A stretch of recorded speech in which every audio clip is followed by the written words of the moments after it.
My name is Dylan Murphy, and until a year ago, I thought I understood the architecture of my life. 48 years old, owner of a logistics company that keeps 30 families fed, husband to Anna for 23 years. We had the house with the wraparound porch, the kind you see in those magazines about graceful living. Lauren was finishing her master's degree. Ben had just started his first real job. Everything felt solid, like concrete that had properly cured. I remember the exact moment I first felt the foundation shift. Anna came home 40 minutes late from what she called a quick grocery run. No groceries. Just that distant look in her eyes and the smell of unfamiliar cologne barely masked by a fresh spritz of her perfume. When I asked about the groceries, she laughed. Too bright, too quick, and said she'd forgotten why she went out in the first place. 23 years. And I'd never heard Anna forget anything. The changes crept in like moisture through basement walls. Late days at the office became routine. Her marketing firm suddenly required dinner meetings that stretched past midnight. She started taking her phone into the bathroom, leaving it face down on every surface, jumping slightly when it buzzed.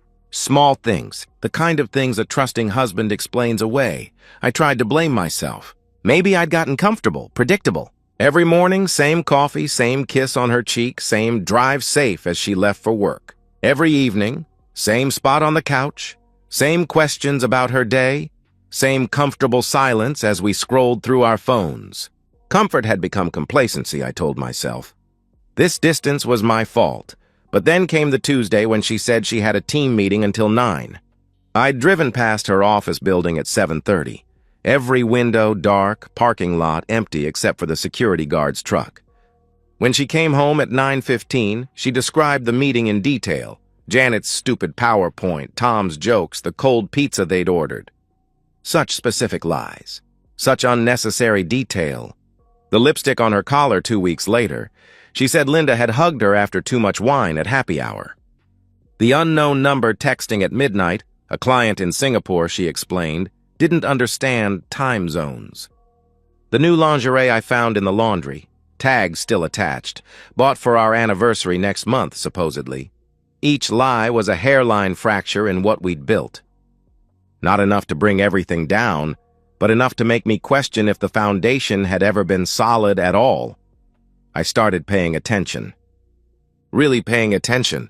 The way she smiled at her phone. The way she showered immediately after coming home.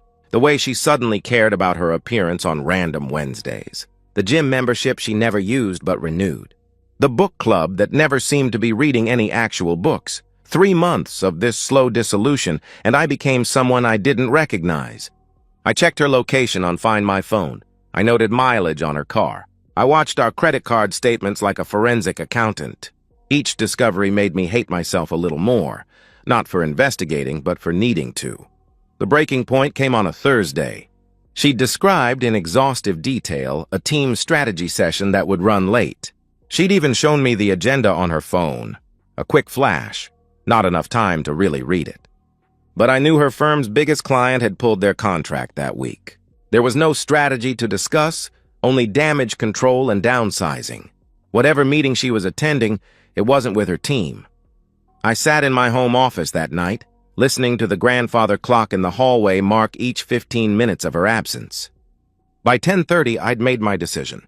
I didn't confront her when she came home, flushed and slightly breathless, talking about breakthrough ideas and team synergy. I just smiled, nodded, and kissed her goodnight, like always. After she fell asleep, I went back to my office and found the business card I'd kept but never planned to use. Thomas Garrett, private investigator. Discreet, professional, expensive. I didn't confront her that night. Instead, I made a phone call that would expose the truth in ways she never saw coming. Thomas Garrett looked nothing like the private investigators in movies. No trench coat, no cigarette, no world-weary cynicism. Just a neat man in his 50s with a tablet and the demeanor of an insurance adjuster. We met at a coffee shop 2 towns over where nobody would recognize me. Infidelity cases are straightforward, he said, sliding his contract across the table. 3 weeks, maybe 4. Most people aren't as careful as they think they are. He was right. Anna wasn't careful at all. The first report came 5 days later. Tuesday, 12:47 p.m. Subject entered the Marriott downtown. 3:23 p.m. Subject exited the Marriott downtown. Hair wet, clothing changed from morning outfit. Wednesday, 6:15 p.m., subject met with James Poole, her direct supervisor, at Vincenzo's restaurant. 8:45 p.m., subject and Poole entered Poole's vehicle. 11:30 p.m., subject retrieved her vehicle from restaurant parking lot, James Poole. I knew the name, had met him at company Christmas parties. Married 15 years, 2 kids, coached Little League, the kind of man who talked about integrity in his LinkedIn posts. Garrett's reports became my evening reading, each one more detailed, more damning. Credit card records showed charges at hotels during client lunches. GPS data from her car revealed regular visits to an apartment complex 20 miles from her office. Poole's bachelor pad, Garrett discovered, maintained despite his marriage. Text message transcripts, legally obtained through methods Garrett wouldn't elaborate on, painted a picture of an affair that had been burning for 11 months. I read their messages late at night while Anna slept beside me. The explicit ones made me nauseous, but the tender ones were worse. Can't wait to wake up next to you. You make me feel alive again. This is real, what we have. The cliches of adultery, packaged as profound connection. The photographs were clinical in their composition. Anna entering hotels, Poole's hand on her lower back. The two of them kissing in his car, visible through the windshield. Garrett had even managed to record audio from a restaurant meeting. Their conversation about when to leave their spouses, how to minimize financial damage, whether to move to Charlotte or Austin for a fresh start. They'd planned it all. My destruction was a logistics problem to be solved. I studied everything with the focus I'd once applied to building my business. I learned that Poole had done this before. Garrett found evidence of at least 2 previous affairs. I learned that Anna had been slowly moving money into a separate account, small enough amounts that I wouldn't notice. I learned that she'd been poisoning the well with her friends, painting me as distant, cold, uninvolved. The evidence filled 3 binders: hotel receipts, phone records, bank statements, photographs, audio files transferred to USB drives, email chains discussing their future together, a comprehensive archive of betrayal organized with tabs and timestamps. But I didn't stop at documenting their affair. I researched them both like a prosecutor building a case. Claire Poole, James's wife, a pediatric nurse, devoted mother, active in her church. Anna's parents, Richard and Dorothy, traditional people who'd raised their daughter to value family above all else. Their social circles, their professional networks, their reputations, 3 months of investigation, and I knew more about my wife's secret life than she did. I knew which hotels they preferred, which nights they typically met, what lies they told their spouses. I knew their plans, their fears, their delusions about building a life together. Garrett's final report included a summary that read like a death certificate for my marriage. 11-month affair, ongoing. Subjects show no indication of ending relationship. Evidence suggests planned dissolution of current marriages within 6 to 8 months. I sat in my office with those binders spread across my desk, feeling something cold and precise take shape inside me. Not rage. Rage was too hot, too quick. This was different. This was the feeling of an architect surveying a condemned building, planning its controlled demolition. The evidence was damning enough to destroy them in court. But I wanted something that would destroy them in ways divorce papers never could. The idea came to me during a particularly hollow Sunday dinner. Anna was describing her recent promotion, senior account director, a position that reported directly to James Poole. She spoke with such pride, such accomplishment. Lauren and Ben offered congratulations. I smiled and raised my wine glass in a toast. That's when I knew. Her triumph would be the setting for her downfall. "We should celebrate properly," I announced the next morning over coffee. "Your promotion deserves more than just the 2 of us raising a glass. Let's have everyone over. Make it special." Anna's face cycled through surprise, suspicion, and finally pleased acceptance. "That's thoughtful of you, Dylan," she replied, still uncertain. The invitation process required surgical precision. Each person needed a specific reason to attend, a motivation that would ensure their presence. I started with Anna's parents, calling them directly. "Dorothy, Anna's been working so hard for this promotion. I know how proud you and Richard must be. Saturday, the 15th? I asked warmly. Oh, Dylan, that's wonderful, Dorothy replied. Of course we'll be there. Richard will be so pleased. Lauren and Ben were easier. I'd already told them about the affair. They deserved to know why their family was ending. Lauren had cried. Ben had punched a hole in my office wall. Both wanted to confront their mother immediately, but I convinced them to wait. One dinner, I said to them. Let's do this right. Fine, Lauren answered, her voice tight with controlled anger. But this better work.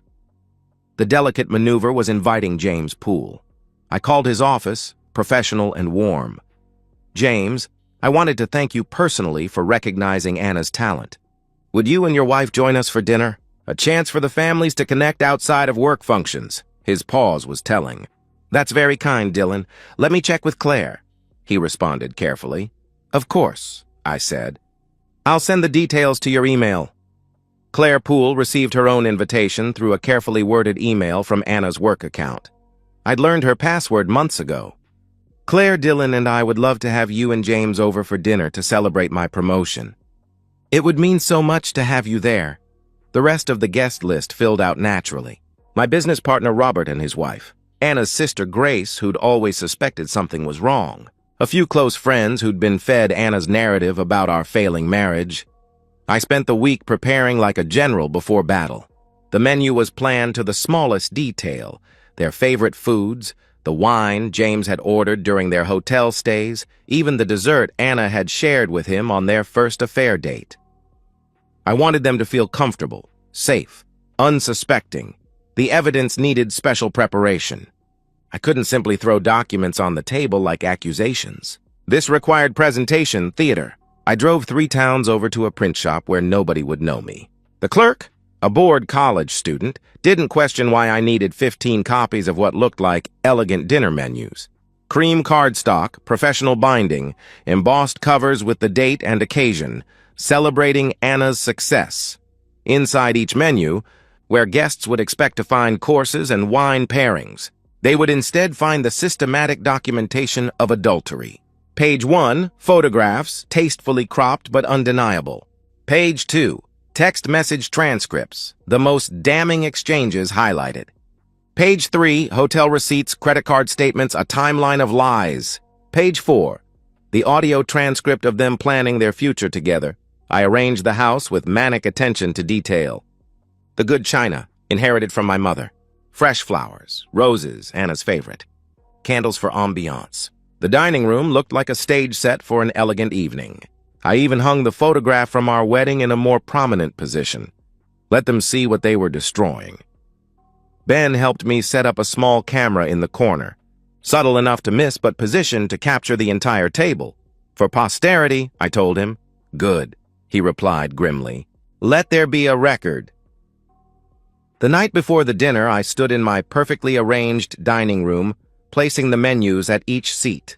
Anna's at the head of the table, where she'd sit in triumph. James is to her right, where he'd feel safe in his authority. Claire's across from her husband, where she'd have a clear view of his face when the truth emerged. Everything was ready. The house looked perfect for a celebration. Anna had no idea she was walking into her own execution. They arrived in waves as planned. Anna's parents first, Dorothy clutching a bottle of champagne, Richard already slightly drunk from pre-dinner drinks. Grace and her husband next, bearing flowers and suspicious glances. Robert and his wife making small talk about the weather. Anna floated through the preparations, radiant in the black dress I'd bought her last Christmas. She'd styled her hair the way she did for her hotel meetings with James. I recognized the particular curl at her neck. Every gesture, every laugh felt like performance. I wondered if I'd ever seen her genuine self or if our entire marriage had been theater. James and Claire arrived together but separately, the distance between them palpable. Claire looked tired, older than her 40 years, wearing the expression of a woman who'd learned not to ask questions. James carried himself with the casual arrogance of a man who'd never faced consequences. He shook my hand firmly, looked me in the eye, complimented the house. Beautiful home.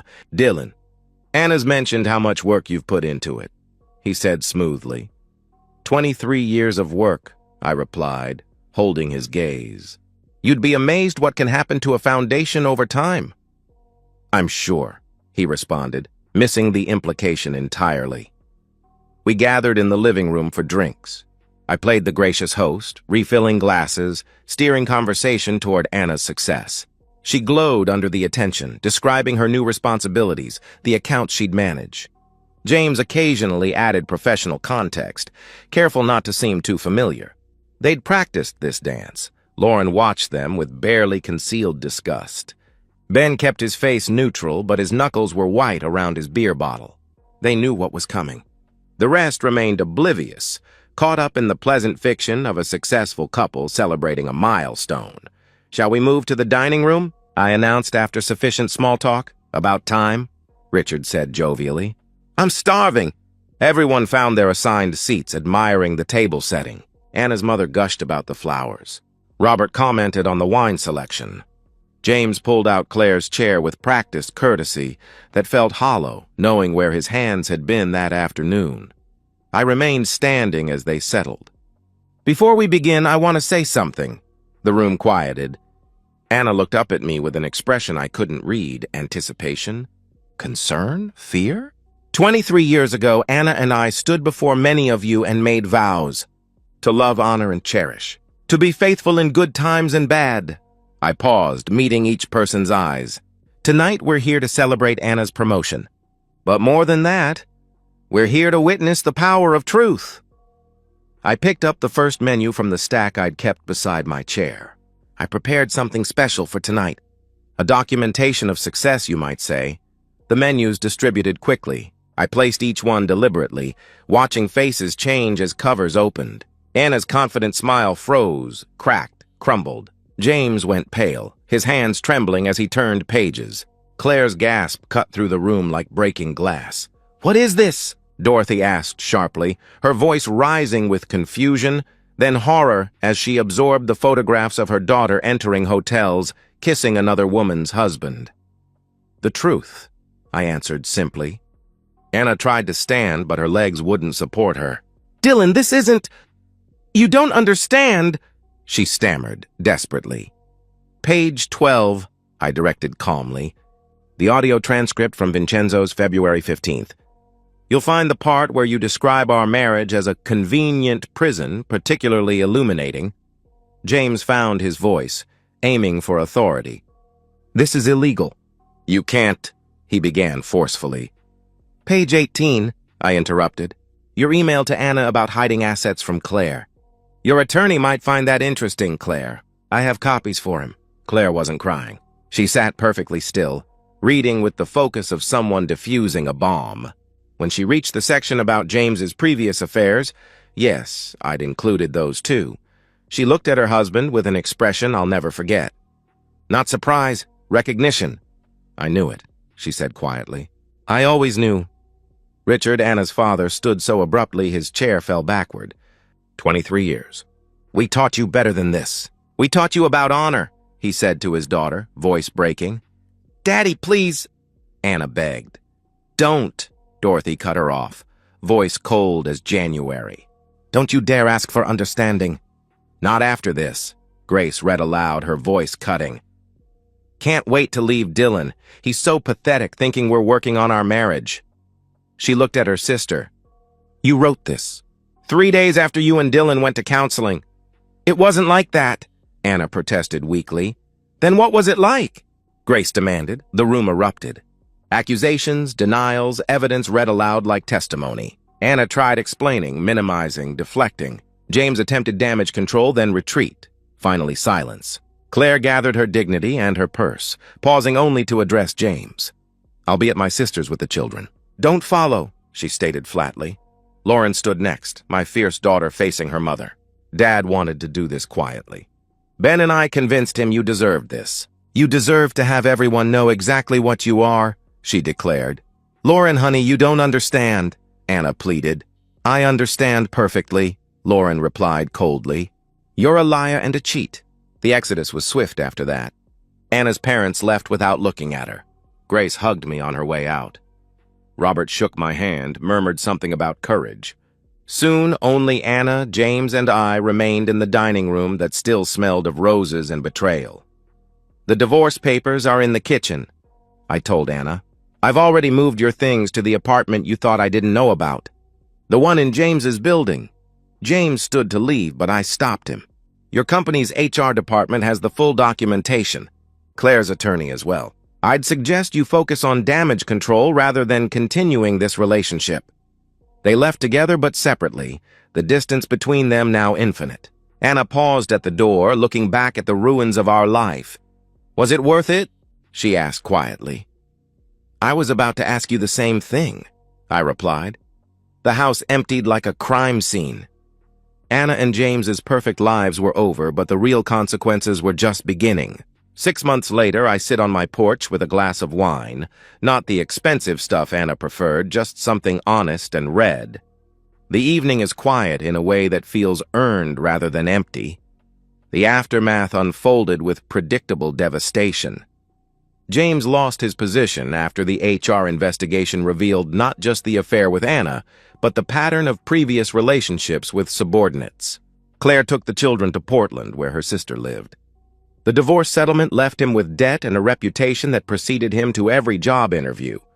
Anna's fall was quieter but deeper. Her parents maintained their silence. Dorothy had told Grace it was like their daughter had died.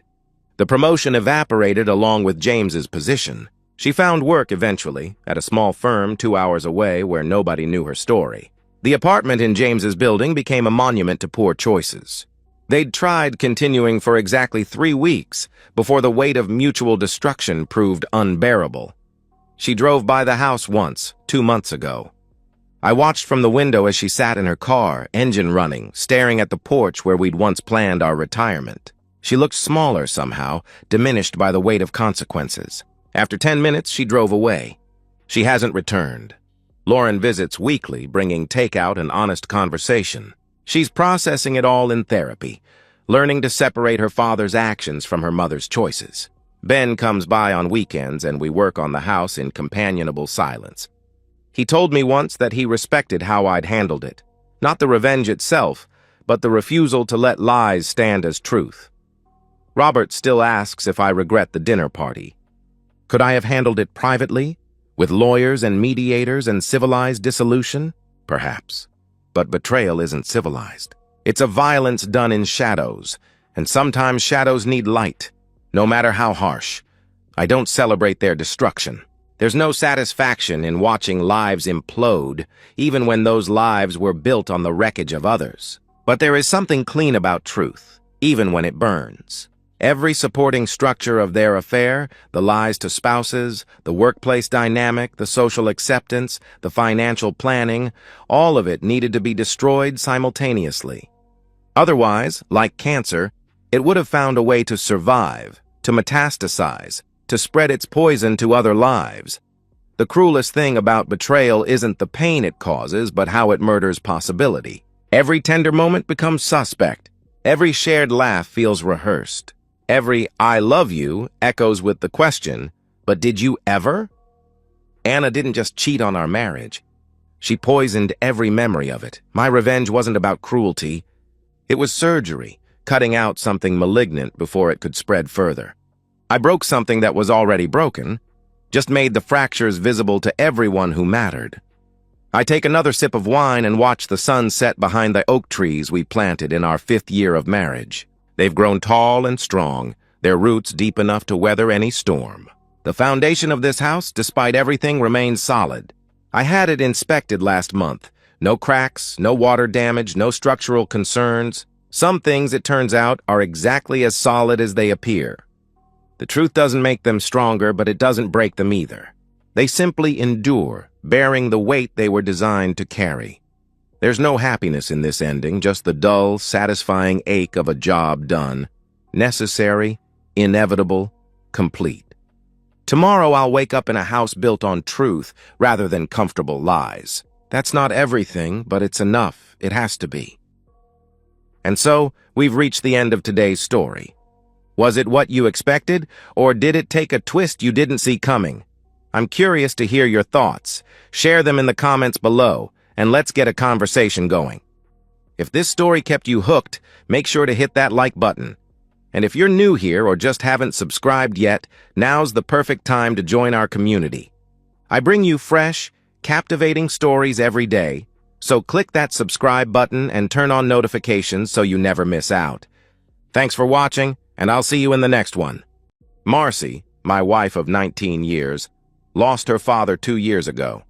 It wasn't unexpected, as he'd battled heart problems well into his 70s. Marcy was an unplanned child who arrived as her parents turned 40.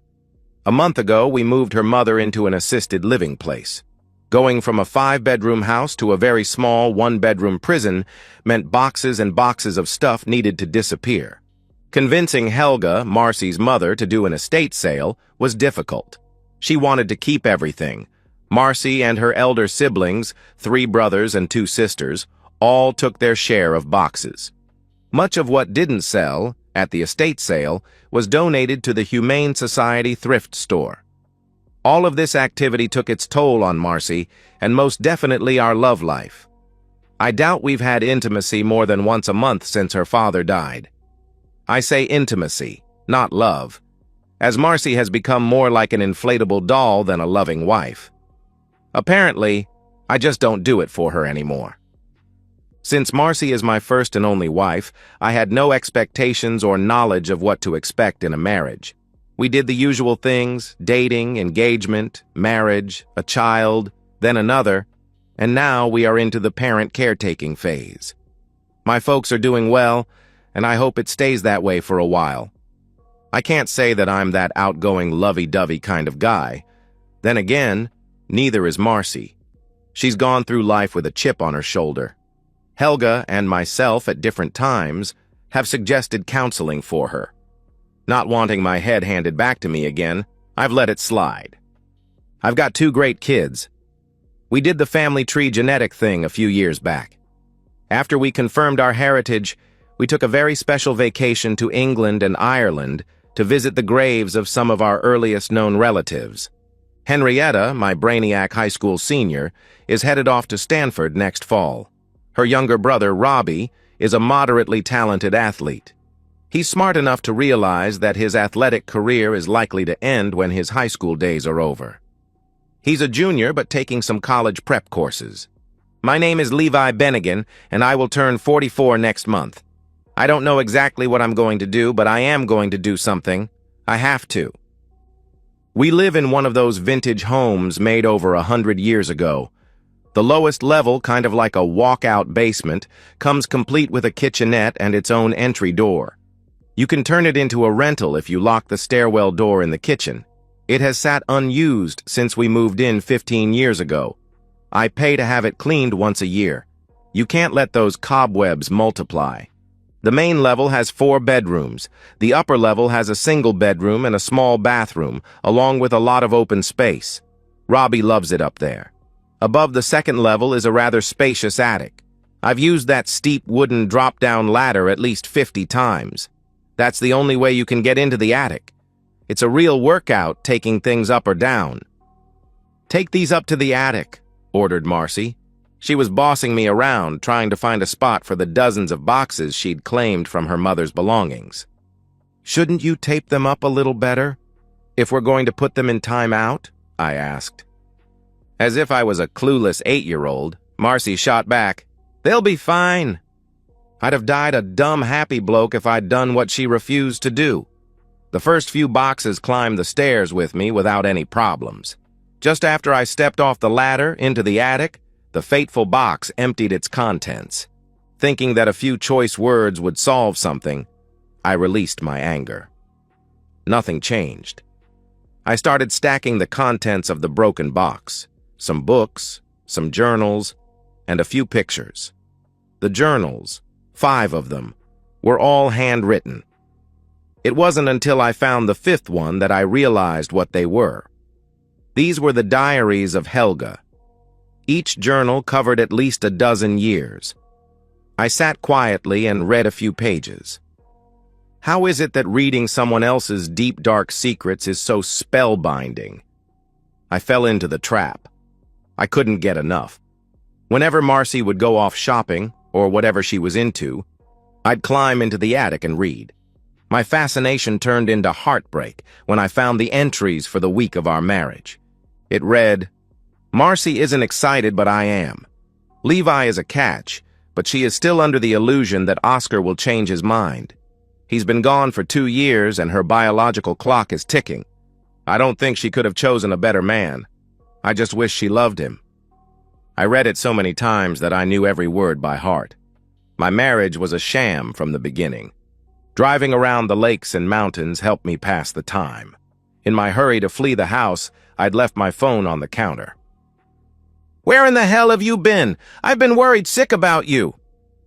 "Yeah, I bet you have," I replied. "What?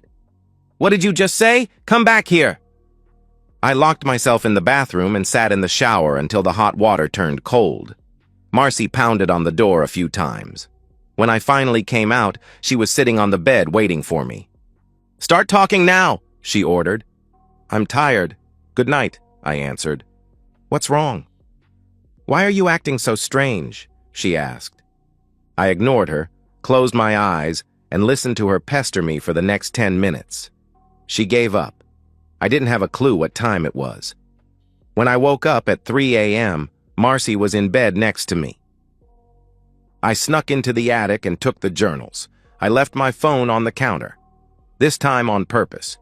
Grabbing an extra-large cup of coffee and a cherry Danish from the all-night truck stop, I headed back into the mountains and parked by the lake. The overhead light in my car was my reading lamp until dawn. Finding all of the entries that mentioned me was my mission. Then I discovered these 2 writings.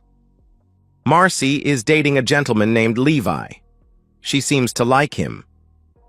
Marcy says Levi proposed. She said yes, but is now regretting it. What if Oscar wants her? I told her to grow up. Then the entry a week before our wedding. I drank too much coffee, so I went and did a perk test. This was emotionally draining. My search lasted several more perk tests. For the most part, all of the entries that mentioned me were about highlights in our family's life. Things like accomplishments, awards, and things that her grandkids had done. I'd been at it for 10 hours and was getting hungry. Heading back home, I did the drive-through thing and scarfed down a few sandwiches. I parked in a shopping center and browsed through the last journal.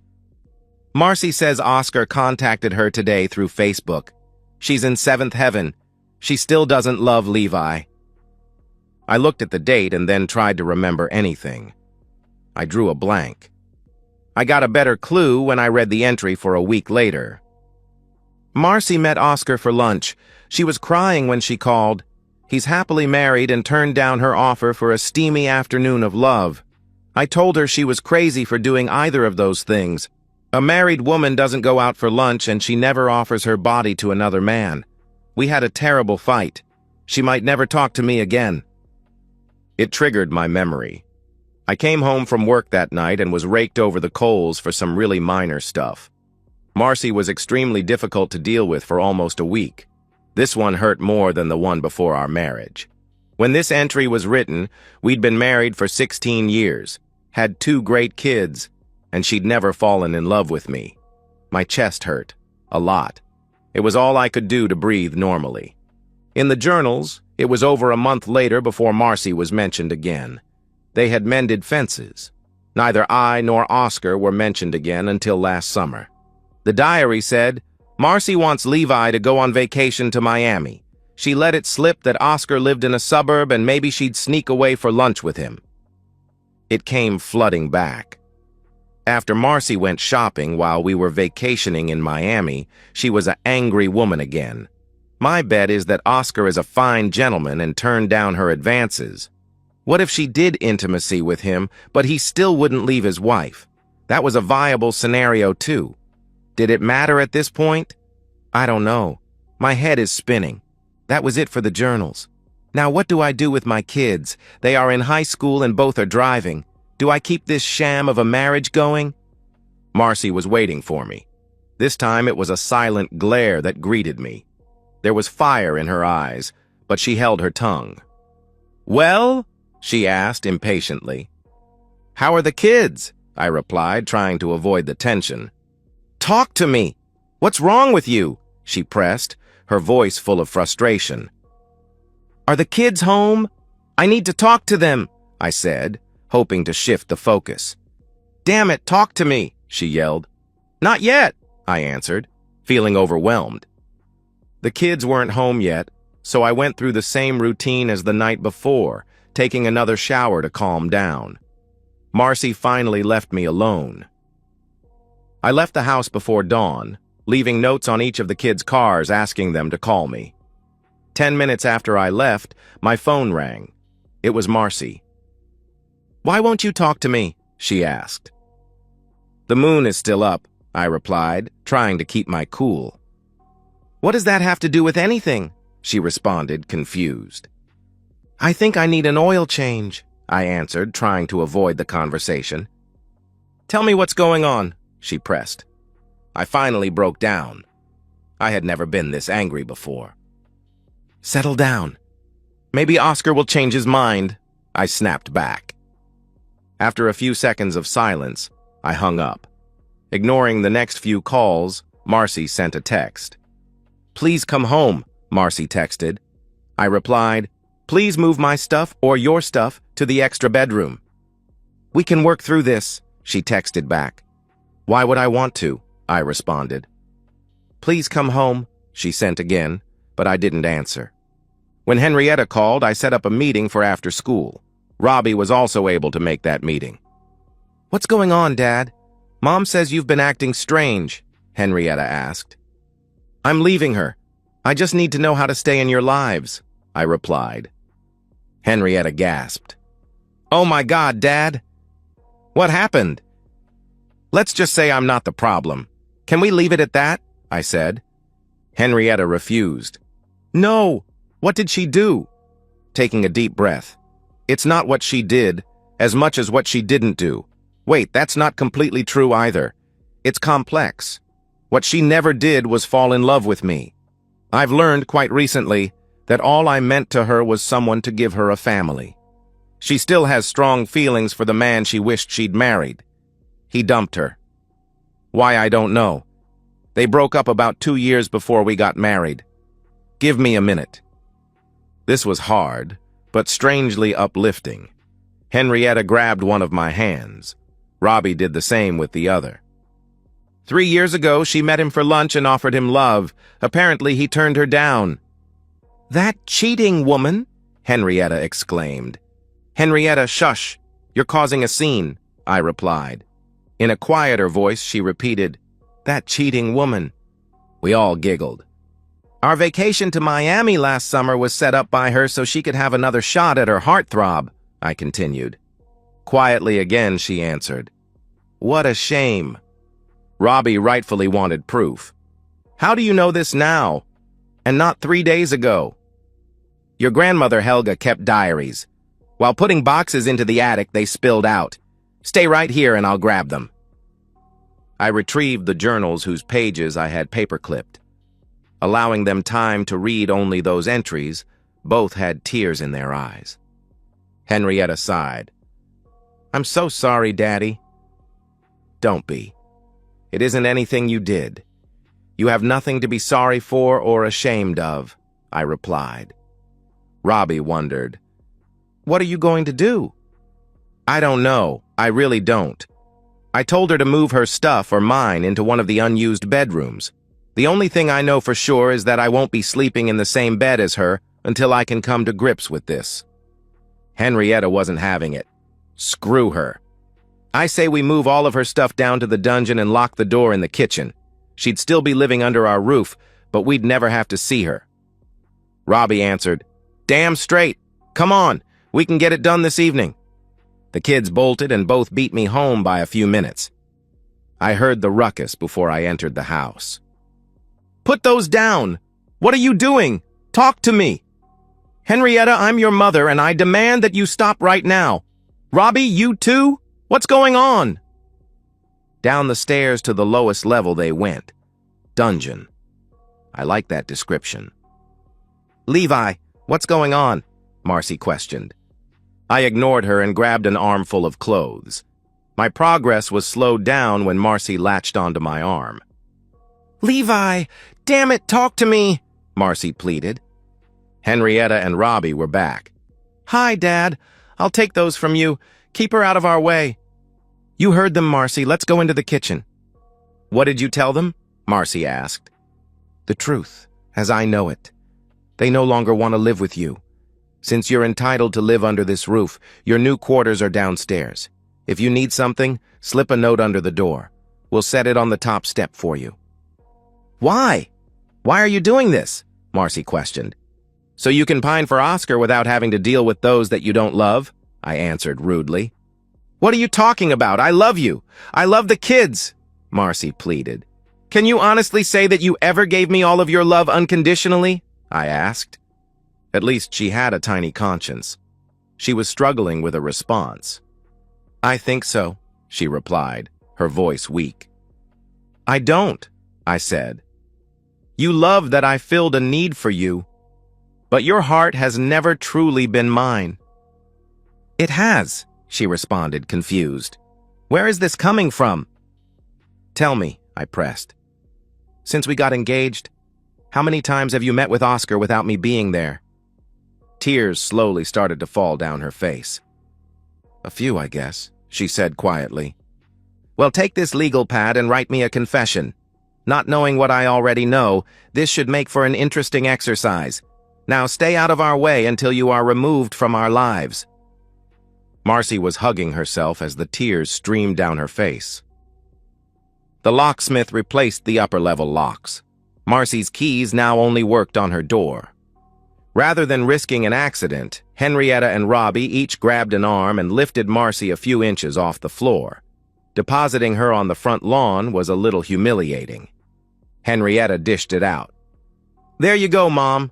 We'd appreciate it if you wouldn't bring your dates home, but with your track record, who knows what you're capable of?" Marcy was a defeated woman. She sank to her knees and hugged herself tightly while fighting back the tears. I took Henrietta and Robbie out for a late-night snack. "Thank you both. I think she got the message." Robbie jumped in. "I know she got the message. What's next, Dad?" "As I said earlier, I just don't know. Her heart never belonged to me. Mine always belonged to her. I think I'll get some help from a shrink to walk me through this. For the time being, try not to let this affect your grades. We'll probably be eating out a lot since you don't want me fixing meals." All three of us had muted our phones. We got quite a chuckle at the number of calls and texts Marcy had sent each of us. Returning home, I found a note under the dungeon door. Marcy needed a coffee pot, cups, and her beloved hazelnut blend. It was signed with a very large "I love you." I set the coffee things on the top step. It was quiet down below. Visions of Marcy in shackles and chains brought a smile to my face. It was probably my imagination, but it seemed like there was an echo in the bedroom. Around midnight, having had no luck with that sleep thing, I sent out emails to several counselors. Online banking helped set my mind at ease. We keep more than we should in checking, so I moved what I felt was the excess into savings. After the money was moved, I put a hold on the savings account. Any attempt to take the money and run was now going to be slowed, if not stopped. I must have fallen asleep because my alarm woke me. Work was a struggle, but I trudged my way through the day. Marcy was relentless in wanting to meet and talk again. Lunchtime was spent talking with the therapists who were available. I set up a 6 p.m. with one and an 8 p.m. appointment with the other. "Won't be back until late. Feed yourselves. Love you," was the text sent to Henrietta and Robbie. "Don't forget, I have a game tomorrow. You will be there," came back from Robbie. "Yes, I will," I texted her back. The first therapist, a woman my mother's age, listened, said little, and then suggested I meet with her twice weekly. This wasn't what I was expecting. The second therapist was also a woman, likely my age, but she was a keeper. Christina peppered me with questions for each of my disclosures. It was after 10 p.m. when her session ended. "When would you like to meet again?" she asked. "How about tomorrow?" I replied. "Sorry, can't do tomorrow. How about weekends?" she suggested. "I can do weekends. Just let me know when and where, and I'll be there." Okay, let's meet at 8 a.m. on Saturday. I'll have coffee unless you're one of those decaf people, then you'll have to bring your own, she said with a chuckle. This was more like it. Was I closer to knowing what I was going to do? Nope. What I did know was that my heart was broken. I wanted to be loved, and knowing that I wasn't was killing me. The note from the dungeon was simple. I do love you, and we need to talk. I turned it over and wrote on the back, if you couldn't elevate me to number 1 after almost 20 years, you never will. How's that confession going? Seems to me I should have received it by now. My meeting with Christina on Saturday lasted 3 hours. I was spent. She was ruthless and wouldn't let me hem and haw when I didn't like the question. She surprised me at the end.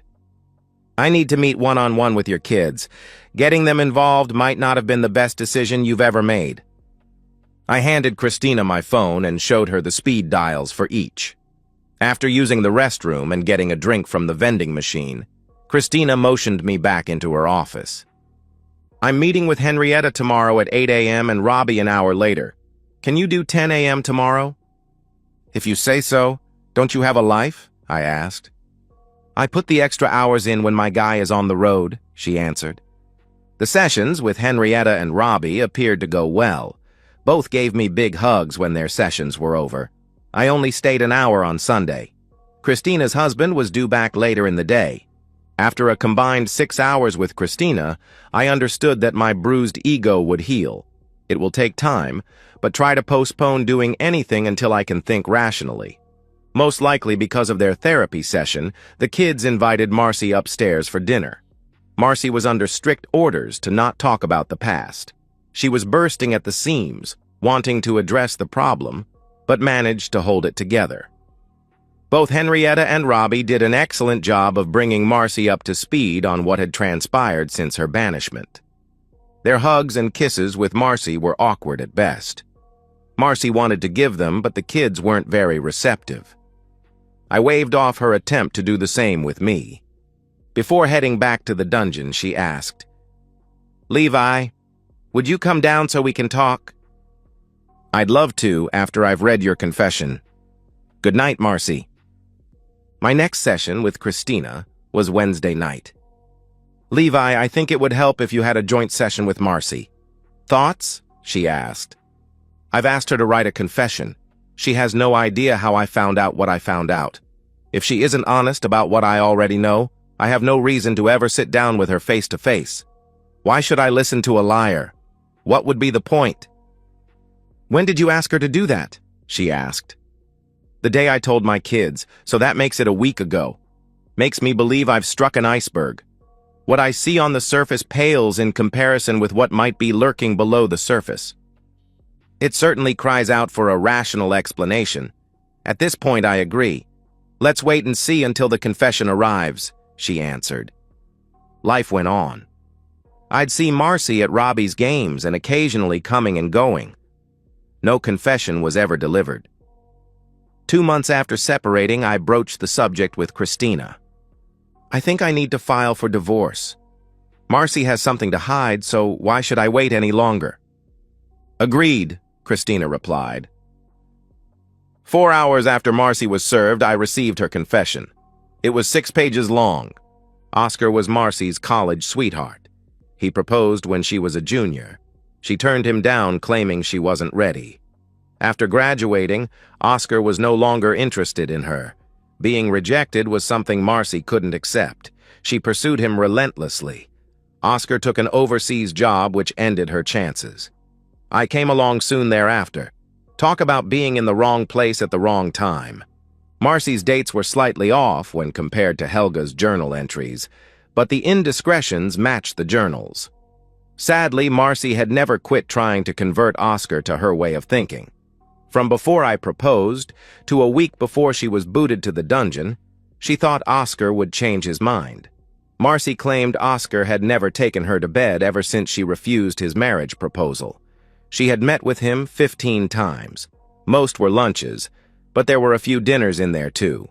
The occurrences were mostly early in our marriage. Oscar then ignored her for over 8 years. Why he reached out to her on Facebook wasn't revealed. Several times a year, Marcy would call or email him. He would rarely respond. The ending just tied my stomach into knots. I was a fool. He wasn't interested in me, but I thought I could change his mind. Being forced apart from you has been the toughest thing I've ever had to deal with. I've been seeing a counselor. She would love to have a session with you and me together. Can we save this marriage? I hope so. I do love you. My next session with Christina was spirited. I vented. I cried. I listened. Why should I even try to save this marriage? She's a fraud. I've been used for over 19 years, I said. At the very least, you need closure. You think she can never truly forsake all others, but maybe it's worth hearing her out. Are you in a rush to get divorced? She asked. Not really. I just want to stop feeling like I'm on this emotional roller coaster, I replied. I think you're scared of forgiving her, and that's what's holding you back, she said. She doesn't deserve my love. It was never enough before, so why should I believe it is now? I responded. That's why you're going to sit through 2 joint sessions. We don't know everything yet, do we? She suggested. I agreed to attend a joint session with Marcy's counselor, and a week later we'd meet with Christina. Throughout all of this turmoil, Henrietta and Robbie were very supportive. Marcy tried using them to send messages. They were both smart enough to shut her down. There was a meek knock on the dungeon door. A small note card slid under the door. The note read, "You said we could talk if I confessed. When and where would you like to do that?" Damn it, I did say that, didn't I? Might as well get it over. I unlocked the door and pulled it open. Does now work? I asked. Marcy had that about-to-cry look to her. Yes, thank you, she replied. Shouldn't we wait to do this in front of the therapists? I asked. Yes and no. I don't want a divorce. I know I screwed up, but I never physically cheated on you. That has to count for something, she pleaded.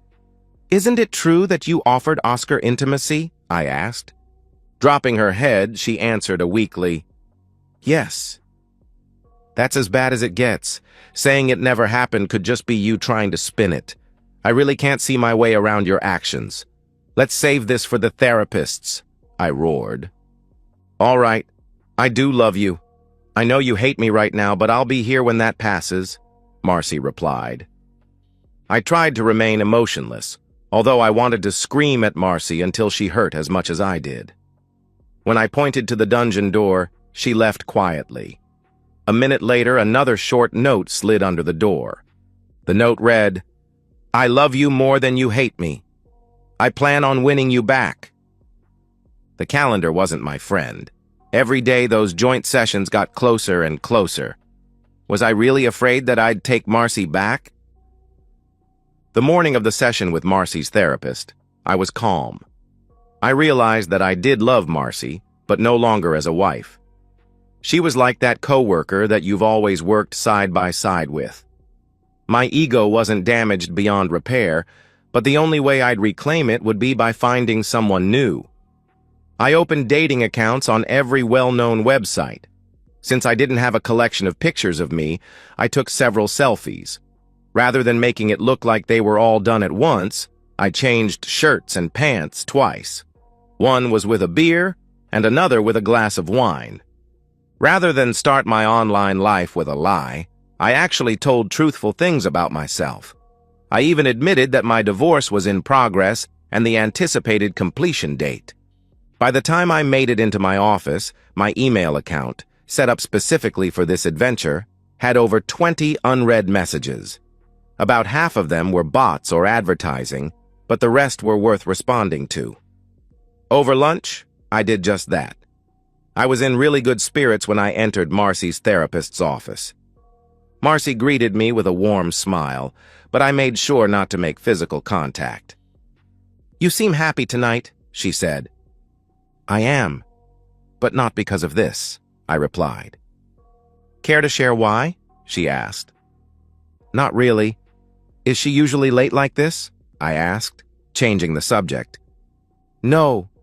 This is the first time she hasn't been waiting for me, she answered. I picked up a magazine and started flipping through the ads. After a few minutes, Elsie, a kind older woman, walked in. It took a little while before it was my turn to speak. "What do you want from this session, Levi?" she asked. "You want to know what I want out of this session?" "Nothing. I've made up my mind.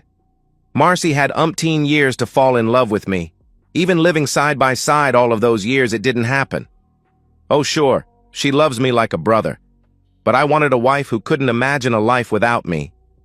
That was never Marcy, and I won't waste another day wondering if that's changed. Do I love her? Sure. But she had her chance. It's time for me to give someone else a chance. Maybe it won't happen, but I've started looking and have several dates lined up. Maybe in a year or two, Marcy will start to look better, but right now, I doubt it." It was not my intent to make Marcy cry, but she did. Elsie tried. "That's it? You're not willing to give her the benefit of the doubt? Have you figured out why I was never enough for her? She certainly hasn't told me, and at this point it doesn't matter. Her actions speak much louder than anything she could possibly say. I hope she continues to see you, Elsie, as she is one messed up lady." "Levi, there's no reason to resort to such crude language. Marcy, tell Levi what you told me," Elsie answered, wiping tears away. "Levi, I never got over Oscar dumping me. Yes, it did interfere with make it our life, but I love you more than I ever loved Oscar. I'm going to be devastated if we end up divorced." "Marcy, I wish you the best, but I have to see if I feel a different bond with another woman, one that you never felt with me. Maybe I will, but then again, maybe I won't. What I do know is that I have to try." The hour took forever, but I was calm throughout. We left agreeing that our next meeting would be with Christina. The following day, I let Christina know what had transpired. I also went out to dinner with my first website match. What an eye-opener, and not in a good way. This might take a lot longer than I thought. When we sat down with Christina, I was very upbeat. I was also a jerk.